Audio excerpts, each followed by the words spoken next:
नहमदुहु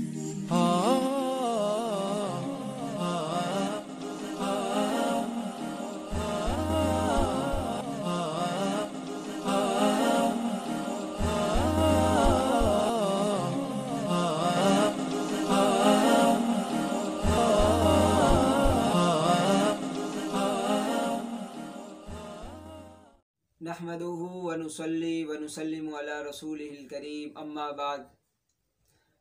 कुरान पाक की एक आयत है, वअल्क़ा फ़िल अर्ज़ि रवासिया अन तमीद बिकुम। अल्लाह ताला ने ज़मीन पर पहाड़ पैदा किए ताकि ज़मीन तुमको लेकर डगमगाने ना लग जाए। इन आयत की तफसीर में एक ज़बरदस्त शानदार हदीस आई है। हज़रत अनस बिन मालिक रज़ी अल्लाह तआला अन्हु की रिवायत है कि जब अल्लाह रब्बुल इज़्ज़त ने ज़मीन को पैदा किया तो वो डगमगाने लगी। अल्लाह रब्बुल इज़्ज़त ने पहाड़ को पैदा किया और उसके ऊपर नस्ब कर दिया। इस तरह जो है ज़मीन जो है पूरी रुक गई। तो इतनी बड़ी ज़मीन के रुकने को देखकर फरिश्ते हैरत में पड़ गए और जो है अल्लाह ताला से सवाल किया कि ये मखलूक यानी पहाड़ जो आपकी मखलूक है ये तो बहुत ताकतवर है, बहुत मजबूत, बहुत सख्त है। क्या आपकी मखलूक में कोई ऐसी चीज़ भी है जो पहाड़ से भी ज़्यादा मजबूत सख्त हो? अल्लाह रब्बुल इज़्ज़त ने फरमाया कि हाँ, लोहा है जिससे पहाड़ को भी तोड़ा जा सकता है। फिर पूछा कि लोहा से भी मजबूत कोई चीज़ है? तो कहा कि हाँ, आग है जो लोहे को भी पिघला देती है। फिर पूछा कि आग से ज़्यादा कोई मजबूत चीज़ है? फरमाया कि हाँ, पानी है जो आग को भी बुझा देता है। फिर पूछा कि पानी से भी कोई मजबूत ताकतवर चीज़ है? फरमाया कि हाँ, हवा है जो पानी को भी खुश्क कर देती। फिर पूछा हवा से भी ज़्यादा मजबूत कोई मखलूक है? तो अल्लाह रब्बुल इज़्ज़त ने फरमाया कि हाँ, इब्ने आदम है, आदम की औलाद है। जब वो कोई सदका करता है अपने दाएं हाथ से और वो बाएं हाथ से छुपाता है तो ये सबसे ज़्यादा ताकतवर और सबसे ज़्यादा मजबूत कुव्वत वाली मखलूक है। तो इस हदीस के अंदर बताया गया है कि पहाड़ से ज़्यादा सख्त लोहा है, लोहे से ज़्यादा सख्त आग है, आग से ज़्यादा सख्त पानी है, पानी से ज़्यादा सख्त हवा है।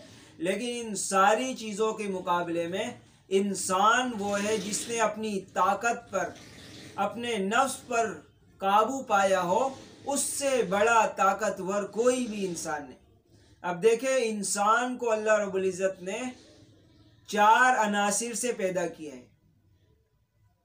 एक, ज़मीन से, ज़मीन के अंदर बुखल है, रोकना है। ज़मीन अपने ख़जानों को अपने सीने में छुपाए हुए है, अब उसको चीर कर फाड़ कर निकालना पड़ता है। और दूसरी चीज़, इंसान के अनासिर अरबा में आग है। इंसान जो है बुलंद होना चाहता है, किसी से दबना नहीं चाहता। इसी तरह इंसान के अंदर पानी की सिफत है, पानी फैलना चाहता है। इसी तरह इंसान भी जो है फैलना चाहता है, चांद तक पहुंचना चाहता है और बादलों पर हुकूमत करना चाहता है। इसी तरह हवा है, हवा के अंदर घुसने की ताकत है, लिहाजा हवा जो है घुसती है हर जगह। तो इंसान भी दूसरे के मामलात में दखल देना चाहता है। तो हदीस मुबारका का मफहूम यह हुआ कि कोई इंसान अगर नफ्स पर काबू कर ले, अपनी ख्वाहिशात पर काबू कर ले और अखलाके ज़मीमा पर काबू कर ले तो फिर ये इंसान लोहे से, पहाड़ से, हवा से, पानी से, हर चीज़ से ज़्यादा सख्त और मजबूत है। गोया इसको आप ईमानी ताकत समझ लें। इसलिए फरमाया कि पहलवान वो नहीं है जो गुस्से में जो है किसी को हरा दे, बल्कि पहलवान वो है जो गुस्से के वक्त अपने गुस्से पर काबू में पाले। तो यही है कि इंसान के जज्बात हैं, बहुत सारा कुछ करने का दिल चाहता है, लेकिन जो है शरीयत की रस्सी को थाम कर रुक जाए, अल्लाह के खौफ और अल्लाह के डर से रुक जाए। इसी तरह बुखल इंसान के अंदर है, कंजूसी है, उस पर जो है अपने नफ्स पर काबू कर ले और जो है अल्लाह के रास्ते में जो हुक्म है वनफिकू खर्च करो उस पर पूरा उतर जाए।